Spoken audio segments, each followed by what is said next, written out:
Hi Year 5 and welcome back to another half term of home learning. We hope you've had a really wonderful break, enjoying the sunshine outside, but we're back to it now and I'm here to share with you your maths learning for this week.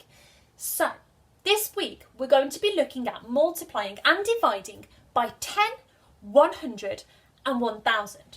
Now, when we are multiplying and dividing by these numbers, we don't need to use a formal method. We can use our place value grid to help us. So, for example, if I had the number 4 and I want to multiply that by 10, I know when I multiply two numbers, my product is bigger than the original two numbers. So it's got to be a number that's bigger than 4 and bigger than 10. Now, the good trick that we have when we are multiplying by multiples of 10 is that we can just move our digits left along our place value grid. So for example, our 4, when multiplied by 10, moves one decimal place to the left and becomes 40. As you can see here though, we have got no digits after the decimal point to pop into this gap. If you have a whole number, you can almost imagine that there are zeros that continue on. They're in the tenths, the hundredths, the thousandths, the 10,000s, and they go on for eternity. Zeros at the end of a whole number. And those zeros come with us on our multiplication journey. So here, my 4 has moved one decimal place, and this 0 here that's in the tenths column has also got to move. So that becomes 40. Now, if I wanted to do the same but multiplied by 100, this time my digits are going to move 2 decimal places. 1, 2. So my 4 goes into the hundredths column and my 2 zeros in the tenths and hundredths column come with me. So 1, 2, 1, 2. Giving me 400. So the last one would be if we were multiplying by 1000. And again, it's the same thing, but this time, 1, 2, 3, we are moving 3 decimal places. If you multiply by 10, 1 decimal place. 100, 2 decimal places. 1000, 3 decimal places. 1, 2, 3. 1, 2, 3. 1, 2, 3. 1, 2, 3. And there you have it. What if we had to divide by these numbers though? How could we do that? Let's reset. Now, my board's all set up for division. So here we have the number 4,000. This time I want to divide my 4,000 by 10. Now, I know when I divide my numbers, the end result gets smaller. It's a smaller number than what I started with. So this time, my 4 is going to move, or all of my digits are going to move 1 decimal place to the right this time to make my number smaller. So here we go. The 4 moves into the hundreds column. This 0 into the tens column. This 0 into the ones column. And this 0 will move past the decimal point and it goes into the tenths column. We don't need to write it because we never do with a whole number, but we can imagine it being there. If we want to divide by 100, again, the same thing, but this time we move 2 decimal places. So my 4 goes into the tens column, this 0 into the ones column, this 0 moves into the tenths column, and this 0 into the hundredths column. We don't need to write those because, as I said, we never do with a whole number. Same thing with our thousands. So if we wanted to divide by 1,000, our number moves 3 decimal places this time. 1, 2, 3 into the ones column. So you've got lots of different challenges this week to help you to practice multiplying and dividing by 10, 100 and 1,000. Have a go at the questions we've set And the last set of questions is a bit of a problem-solving conundrum. I'm going to award 200 house points to anybody who has a go at that last question, because it is a little bit tricky. So if you have a go, take some pictures, make sure parents and carers send them in to the Year 5 email address, and we'll have a look, and you could be in with a chance of 200 house points just for having a go at it. Now, back to my magic trick. I've been trying to get a tasty peach to appear to cool me down on this beautiful hot day in half term, but I just keep getting something else. Look, watch. See? Toilet paper. Tasty peach, toilet paper. It's not the same. Oh, anyway, over to you, Miss Reynolds. Catch. Hi Year 5. This week's scavenger hunt takes you both inside and outside the house, because we want to know what it is that makes you happy. For me, one thing is my hockey, and I'm really missing it at the moment, but I know it won't be long before I'm back on that pitch. So don't forget to send in your photos. We can't wait to see what it is that makes you smile. This is Patel. Catch. Whoa, thanks Miss Reynolds. I'm sure I'll find use for that later on. Anyway, hi Year 5. I hope you've had a great half-term break and you've all managed to enjoy the sun, wherever that may have been. Okie doke. So this half-term for English, we're starting off with chapter 2 of Stig of the Dump. Now, like you have been doing, we would like you to read the extra, so just the beginning part of Stig of the Dump, and answer the comprehension questions which follow. Okay? One of the comprehension questions asks you to use ape. So here's a quick reminder of what ape is. The question might be, for example, does Grandma believe Barney about Stig? So quite simply, the A stands for answer it. So does Grandma believe Barney? That might just be Grandma does believe Barney or Grandma doesn't believe Barney. Okay?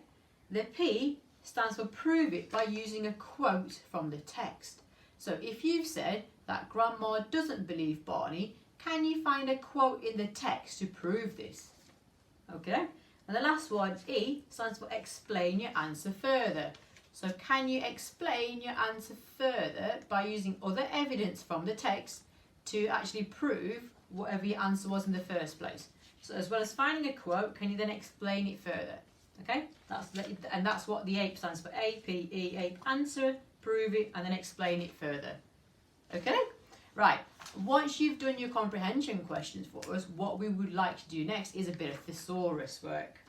So, if you haven't got a thesaurus to hand, not a problem. I have put a link for an online thesaurus which you can use instead, and it'll do exactly the same job. Now, if you remember, during guided reading, we often gave you a range of synonyms linked to a certain word. But I'm going to give it you the other way around this week. I have given you 3 words which I would like you to find the synonyms for. Once you've found at least 4 or 6 different synonyms for that word, can you then order them from maybe least powerful to most powerful in meaning? Let me just give you a quick example. Okay, so here's my thesaurus. I think one of the words I'm asking you to look up and find a synonym for is run. Now, you might know some of these from the top of your head already. If you do, fantastic. If you're not too sure, have a quick look and see which other ones you can find for run.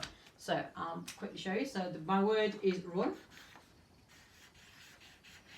Okay, and I'm going to pick, there's quite a few different synonyms for run. So I'm going to pick whichever I quite like the look of. I quite like the look of bolt. We've obviously got dash. We have also got, oh, scamper sounds interesting.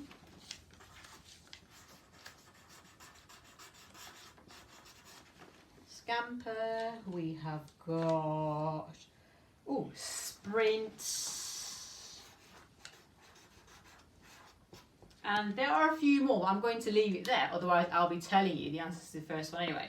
So once you've got your synonyms for run, I want you to then have a quick look at actually which one seems like the most powerful. So from the 4 that I've already got, which one seems the most powerful, which one seems the least powerful? Well, scamper doesn't sound too powerful, so I think that might be my least powerful. Sprint sounds quite poof. But then I'm not sure if bolt sounds more powerful than sprint. I know dash doesn't sound as quick, so far that might be my ordering for my synonyms for run. Okay, do you get the idea? So there are 2 more other words which I would like you to find the synonyms for and rank them from least powerful to most powerful again on your sheet for us. Once you've done that, I would like to pick maybe 2 or 3 of these words and put them into your own sentences for me, just so that we can see that you understand how these words would then work in the context of a sentence too. Okie doke. So straightforward activity today this week for English, just to warm you up so and ease you back into reading Sig of the Dump again. Read the extract for us, answer the comprehension questions, and have a go at doing a little bit of thesaurus work. Okay, and up leveling our vocab choices. Right, that's everything from me. Have a fantastic week, Year 5. We look forward to seeing all of your amazing learning this week. I'm now going to pass. Yep, it's Mrs. Hazel's turn. Right, so I'm going to pass this on to Mrs. Hazel, and I'm hoping she gets it and it won't all be all unravelled or anything. Mrs. Hazel, here you go.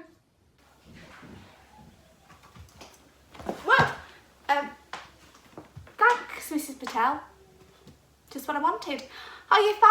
Do you want to find out about this week's science home learning? Follow me. In continuation with our science topic on forces, this week we would like you to make paper aeroplanes. But before we begin, what forces are in action when objects take flight? Well, there are 4 forces. They are lift, gravity, drag, and thrust. If you check out the PDF below this video, you'll find out a little bit more information about the forces in action when objects take flight. Your teachers will like you to investigate which type of paper aeroplane flies the furthest, a glider or a dart plane. If you check out the PDF that is below this video, you will find 2 sets of instructions for you to follow in order to make the paper planes. But if you're feeling a little bit impatient, here's some that I made earlier.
Once you've made your paper aeroplanes, it's time for them to take flight. Throw each plane 4 times. You need to record the distance travelled for each flight. Once you have done that, we would like you to take an average distance. To do this, you add the 4 distances travelled for one of the planes and then divide it by the number of times that it's been flown, so 4 times. That will give you the average distance travelled for each plane. Which plane flew the furthest?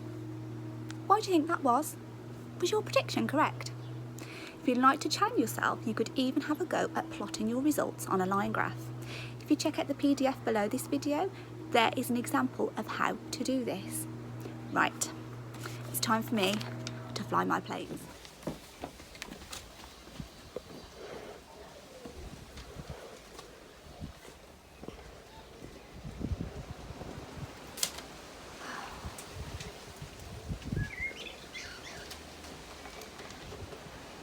Come on, rider.